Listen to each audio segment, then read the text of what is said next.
১০ই মে শনিবার। তারিখটা একটু দেখায় দিয়েন ইলিয়াস সাহেব। এই দিনেই সিদ্ধান্ত হয়েছিল আওয়ামী লীগ নিষিদ্ধ হচ্ছে। ওই একই দিনে প্রায় একই সময় মার্কিন যুক্তরাষ্ট্রের ভার্জিনিয়া রাজ্যের ২৬৭৫ প্রসপারিটি এভিনিউতে অবস্থিত ইউএস সিটিজেনশিপের ইমিগ্রেশন সার্ভিস বা ইউএসসিআইএস এর অফিস স্থানীয় সময় সকাল ৮টা ৪৫ ঘটছে আরেক ঘটনা। মার্কিন নাগরিকত্বের আবেদন করে চূড়ান্ত শপথ নিতে আসা ৩০ থেকে ৩৫ জন বিভিন্ন দেশের নাগরিক হাজির আছেন। ইমিগ্রেশন কর্মকর্তারা দেশভেদে যারা উপস্থিত তাদের নাম ডাকছিলেন। প্রথমে কয়েকটি দেশের নাম ডাকার পর ওই দেশগুলার আমেরিকান নাগরিকত্ব পাওয়া ব্যক্তিরা দাঁড়ায় তাদের উপস্থিতি নির্দেশ করেন। এরপরেই আসে বাংলাদেশের নাম। বাংলাদেশের নাম ঘোষণার পরে ৩ জন নাগরিক দাঁড়ায় তাদের উপস্থিতি নিশ্চিত করেন। এই ৩ জনের মধ্যে ২ জন সাধারণ বাংলাদেশী নাগরিক হইলেও একজন অত্যন্ত আশ্চর্যজনকভাবে দক্ষিণ এশিয়ার একটা দেশে জয় বাংলা হয়ে যাওয়া এক মাফিয়া ডাইনির সন্তান। হ্যাঁ, ঠিকই ধরেছেন, আমি ১,৫০০ বিজ্ঞানী জয়ের কথা কইতেছি। গত ১০ই মে মার্কিন নাগরিক হিসেবে শপথ নিছে জয়। কার্ল রানির পুত্র জয় আমেরিকার সংবিধানকে সমুন্নত রাখার শপথ নিছে। আমেরিকান সংবিধানের প্রতি আনুগত্য প্রকাশ করে শপথ নিছে। ওই যে কুত্তা নিয়ে বসে থাকে না? ওইটা। কুত্তাটা গলে সুন্দর আছে। বাংলাদেশের মিশন সমাপ্তি ঘোষণা করে নাকে খত দিয়া আমেরিকান সিটিজেন হইলেন ১,৫০০ বিজ্ঞানী। অমিত দালালিয়ার দ্বিমুখিতার স্বরূপ দেখেন। সারাদিন আমেরিকা গালি দিয়া নিজেই মার্কিন নাগরিক হলো হাসিনার গুণধর পুত্র। এই দেখেন নাগরিকত্ব গ্রহণ অনুষ্ঠানের শপথ অনুষ্ঠানের অ্যাপয়েন্টমেন্টের ছবি। আমার কাছে ওই অনুষ্ঠানে কিছু এক্সক্লুসিভ ছবি এবং ভিডিও আসছে। এইবার দেখুন এক এক কইরা ভিডিওগুলা। Did I miss it? Excuse me. Did I miss anybody? I understand. Okay. All right. Like I said, I'm going to be watching. I like to do.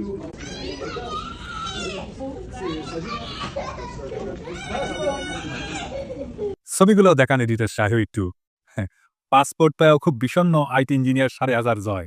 Curl রানির পুত্র আর এক নমরুদের নাম জয় খুবই প্রতীকী আওয়ামী লীগের বিজয়।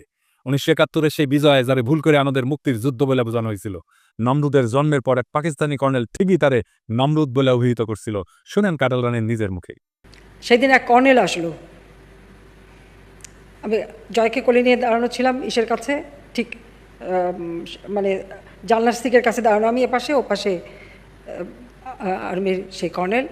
সে আমাকে জিজ্ঞেস করছে যে ওরা জানে যে আমরা নাম রেখেছি, আমার মনে হয় যেটা, তো জিজ্ঞেস করো তোমার ছেলে হয়েছে নাম কি? তা আমি বললাম নাম জয়। इसका मतलब क्या है? তা বললাম জয় মানে জয়, জয় মানে ভিক্টরি, জয় মানে আনন্দ, জয় মানে ভিক্টরি। যখন বলছে জয় মানে ভিক্টরি তখন ওর খুব মেজাজ খারাপ হয়ে গেল। ও ঘুরে যখন চলে যাওয়ার সময় বলতেছে আর এক নমরুদ পয়দা হওয়া। সেই নমরুদ জয়ের মার্কিন নাগরিকত্ব আর আওয়ামী লীগ চিরতরে নিষিদ্ধ হওয়ার ঘটনা ঘটল একই দিনে। এইটাই প্রতীকী ঘটনা। আমি বলছিলাম বাংলাদেশে আওয়ামী লীগ গনকেস। জয় নিজেই আশা ছেড়ে দিয়ে বিদায় নিচ্ছে। বাকি আছে পুতুল, ওইটা ডাব্লিউএসওর চাকরির টেনশনে আধা পাকল লইয়া যাবে। আমার অনুমান জয় নাগরিকত্বের জন্য অ্যাপ্লাই করছে ৫ই আগস্টের পরে। কারণ এই প্রসেস শেষ হইতে মোটামুটি ৮ মাসের মতো সময় লাগে। এই জয় মার্কিন যুক্তরাষ্ট্রের গণতন্ত্রের ন্যায্যতাকে প্রশ্নবিদ্ধ করে সমালোচনা করছিলেন। উসমানিয়া কইছিল যুক্তরাষ্ট্রের পাপেট সরকার বাংলাদেশের ক্ষমতায় না আসা পর্যন্ত বাংলাদেশের সব নির্বাচন ত্রুটিপূর্ণই হবে।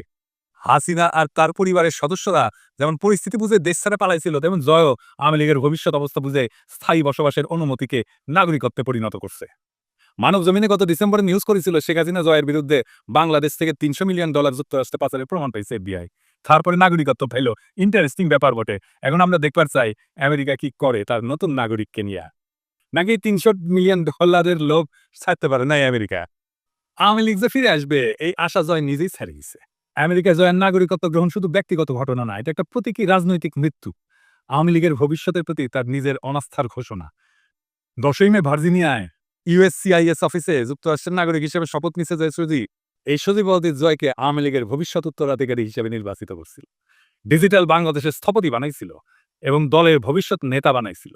অথচ এই নাগরিকত্ব গ্রহণের মাধ্যমে জয় স্পষ্টভাবে জানিয়ে দিলেন এই দেশের রাজনীতি তার কাঁধে না, তার ভবিষ্যৎ আর এই বাংলাদেশ রাষ্ট্রে না। এই প্রতীকী বিদায়ের অর্থ কি? এইটা হইতেছে সিস্টেমিক পতনের আভ্যন্তরীণ স্বীকৃতি। জয় এখনই বুঝতে পারছে যে আওয়ামী লীগ আর টিকবে না, আওয়ামী লীগ আর ফিরবে না। সে তাই দায়িত্ব থেকে নিজেকে সরাই নিচ্ছে, কেবল বিদেশে সেফ এক্সিট নিশ্চিত করছে।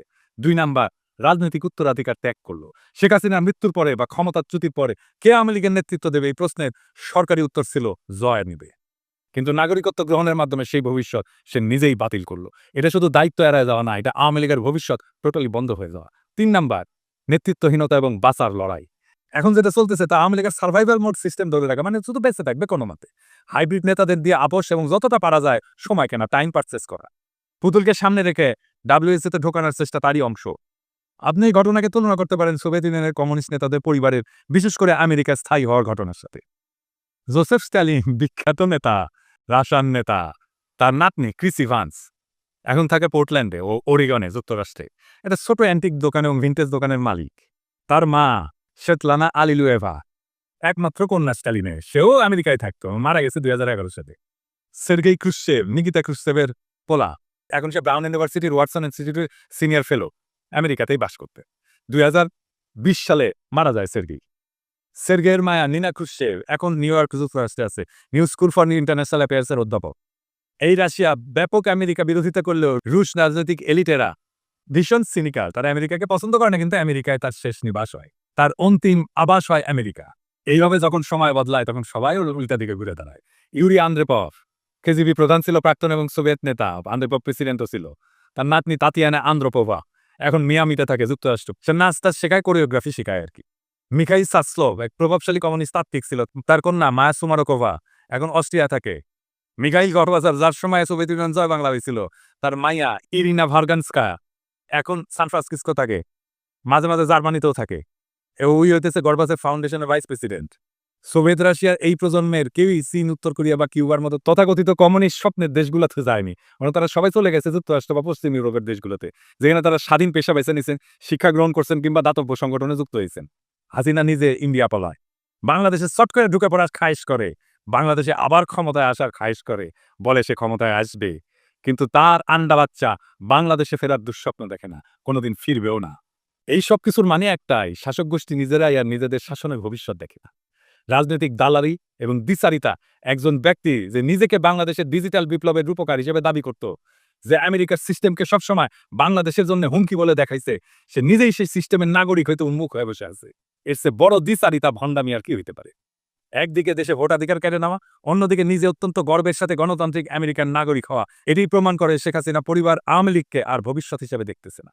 জয় গেছে, সাথে আওয়ামী লীগরেও নিয়ে গেছে। জয়ের নাগরিকত্ব গ্রহণ শুধু একটা ব্যক্তিগত সিদ্ধান্ত নয়, এটা রাজনৈতিক পলায়নের ঘোষণা। এখন যারা হাসিনা চট করে ঢুকে পড়বে বলে গাল গল্প করতেছে, আশায় আছে আওয়ামী লীগ আবার ফিরে আসবে, ভয়ঙ্কর ভাবে ফিরে আসবে, তারা হয়তো নিজেরাও জানে বাংলাদেশের মানুষের চোখে আওয়ামী লীগ এখন অতীত, একটা ফুরায় যাওয়া অধ্যায়।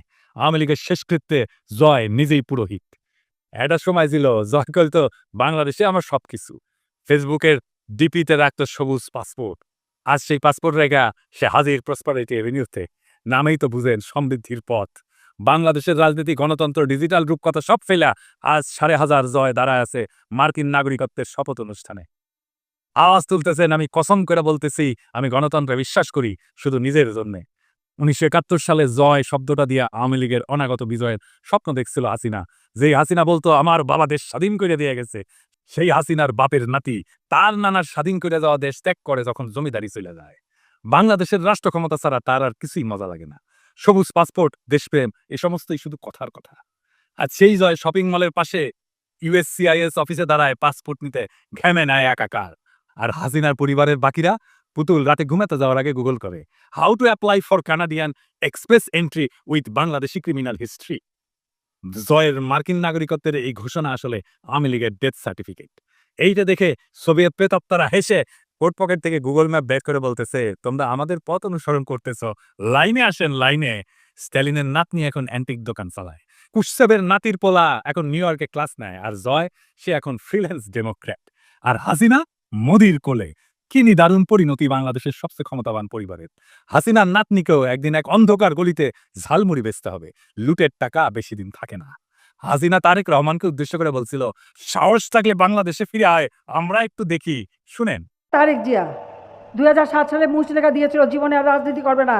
লন্ডন যে বসে আছে, এত টাকা কোথা থেকে পায়? জনগণের টাকা আত্মসাৎ করেছে, গ্রেনেড হামলা করে আইবি রহমান সহ নেতাকর্মীকে হত্যা করেছে, অস্ত্র চোরাকারবারির সাথে জড়িত, মানি লন্ডারিংয়ের সাথে জড়িত।